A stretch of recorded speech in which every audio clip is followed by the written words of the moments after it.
Throw him under the bus. Mike threw him under the bus at the board meeting. So who knows what that means?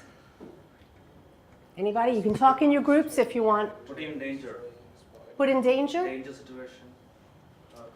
Okay, is it putting somebody in danger? Let's see if we can get a better. Risking the life. Risking the life? Not support. Not support? Yeah. Okay. If you throw someone under the bus, you're not supporting them, whatever. For example, politicians or other business people. Okay. If you throw a person under the bus, it means that you're not supporting them what they stand for. Okay, that's true. You're not supporting them. What do we have back here? It's a character assassination, or put somebody's character under a very bad reputation. Okay. It's a character Okay, assassination. the character. So cause somebody to suffer in order to protect yourself. So you see, it's a little more, it's more the character. We can't have you monopolizing this.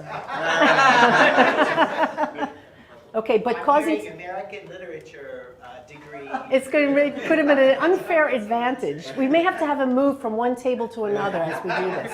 Okay, so it's causing somebody to suffer, but you're protecting yourself. So yes, Father Jeremiah, that is what happens with politicians, but you're also protecting yourself and getting the other person in trouble.